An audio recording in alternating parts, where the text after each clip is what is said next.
of the major issues that comes up with parents below age 3 is the opposition crisis, or the crisis of self-affirmation. In the training, we speak about these crises, and instead of thinking about a crisis as being a traumatic, turbulent time, we like to think of them as opportunities. So times where children are in between, they're usually transitioning from being one way into another way. And they're both physical as well as psychological. With this crisis, the child is around 2, and this is where they've gotten this term, the terrible twos, from. This crisis of self-affirmation is when a child tends to say no all the time.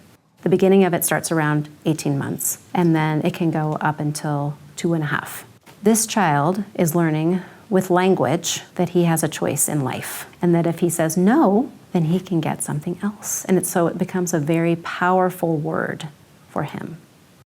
If we try to start this process of toilet learning during this time, between 18 to 24 months, we're going to have a lot of opposition.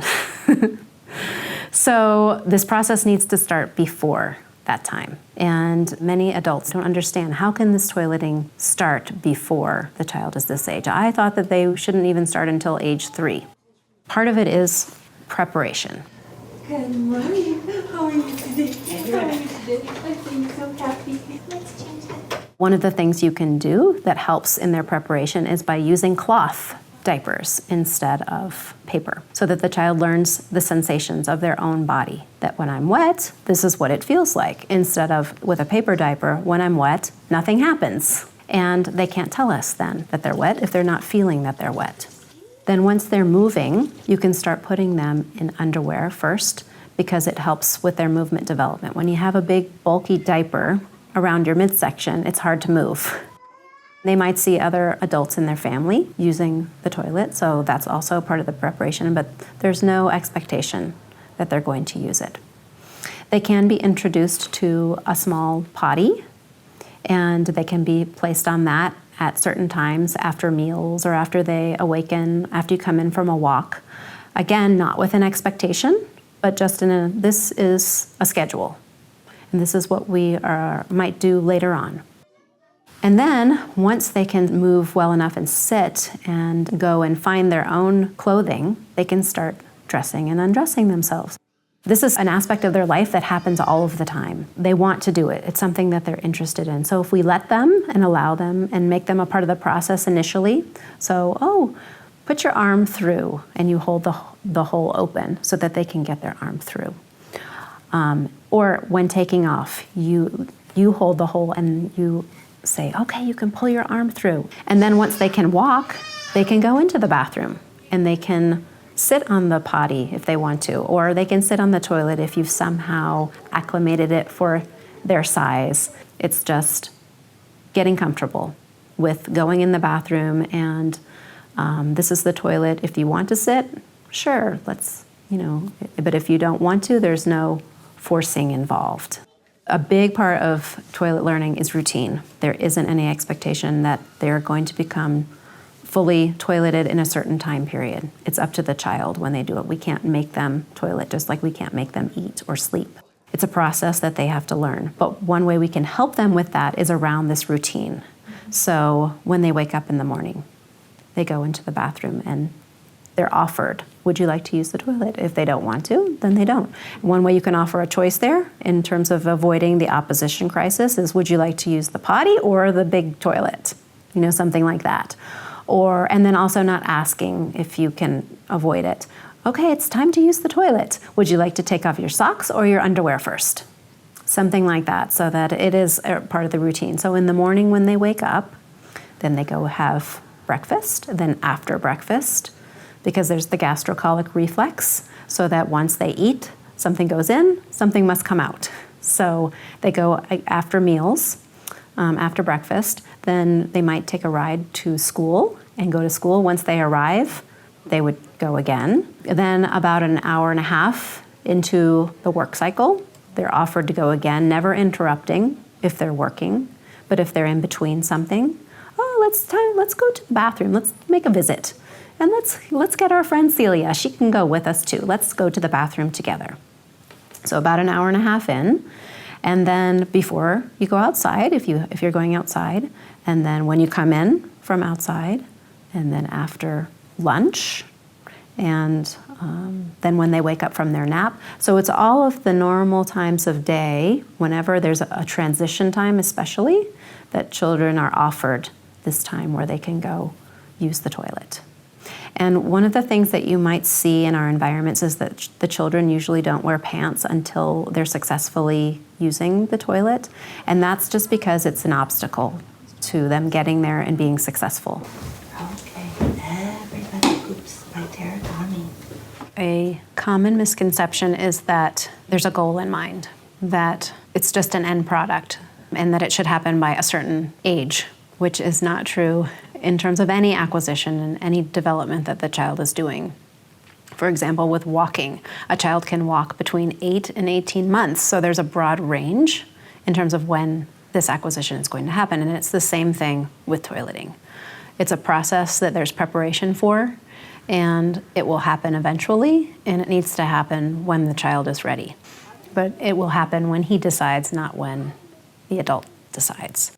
When you're working in a community, it's important to think about this toileting process as a work choice, just like any other work on the shelf. So the child might choose bead stringing, for example, or he might choose cleaning shoes, or he might choose washing dishes. And in any of those activities, when he goes to choose them, it's his choice if he wants to do them. So with toileting, we can ask the child, would you like to? But if he doesn't want to, we can't make him. With choosing that work, that might mean that he might only do a part of that work.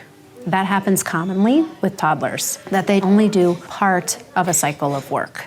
So they might only go over and put one bead on and off a couple times, and then they're done. And it might be the same with toileting. They might go in the bathroom and take their underwear off and on, and then they're finished, and they leave the bathroom. So it needs to be seen as work. And it also might be a long process in terms of what they want to do. So for example, if a child goes and does dishwashing from start to finish, and they want to repeat washing dishes over and over again, it might take them a half an hour. It could be the same thing in the bathroom. They might go into the bathroom and they're really into taking their underwear on and off, and they want to go sit on the toilet, and then they want to go sit on the bench, and then they want to go sit on the toilet again, and then they want to wash their hands, and then they want to sit on the toilet again. So it's a process like any other work that needs to happen, and it's very important for the child to be able to repeat and get that sequence and become comfortable so that they can gain knowledge about this toileting process just like any other work. Regression is common in terms of toileting. It happens with all children. Most of the time, a child will have regression when there's a big transition that's happening. So for example, if a child is moving to the primary environment for 3 to 6, they're going into a whole new world with new children around them, new adults, new physical environment. Everything is different. It's a very big transition. It's the same thing with toileting. They get excited. They are also orienting themselves to the new environment. They might not remember where the bathroom is, and they might not be checking in with themselves like they did when they were very, very comfortable in this infant community where they came from, where it was part of the daily schedule, and now it's like, wow, everything is turned upside down, and I don't know where to fit it in. So they have to, in some sense, relearn it because it's a new environment. One of the things that I like to tell primary teachers is set up the environment for when you do have situations where the child needs to change. So it's not the child's fault when their underwear are wet or when they couldn't make it to the toilet. We can support them by setting up the environment that way. So they have their own clothing in the bathroom that they can change. Here's your new underwear, here's your new pants. This is what you can do. Here's a bag that you can put your wet clothing in so that it can go home and it can be washed. And we'll send home your box so that you can get clean clothes for tomorrow if this happens again. And you have 4 pairs of underwear here, so Anytime you need to, you can come in here and you can change. So it's a normal part of the process, and we're supporting the child through it just like we would any other work that they might be having issues with. So regressions happen also for other reasons besides just transitioning to a new classroom. They can also happen because of things that are going on at home as well. So any big life changes. If there's a new sibling that arrives, oftentimes toileting will regress. If there's a divorce in the family, if a relative is coming to visit, even if for some reason it's a slight change where there's a time change. Parents get advice from all different kinds of places. They get it from their pediatricians, their friends, their relatives, teachers, people in the grocery store, everywhere. And they take all of this in, and then they come out with something they want to do and an expectation. So we need to support parents with their decisions. If they are choosing not to do toilet learning like this at home, then that's their choice. We can say that it's part of the Montessori philosophy. So this is what happens when your child is at school. One of the things that we do is we add it to the handbook. This is the way we will do toileting, and you spell it out so that they know that this is a process that you do at your school. It's lovely to be able to watch and observe if you can appreciate the process of it and understand that each one of those steps is a step toward independence, a step toward self-esteem, a step toward feeling good about themselves, and being separate from the adult. I can do this. I can change my own clothing. Nobody else has to do this for me. I don't have to depend and wait on somebody to offer me to go to the bathroom.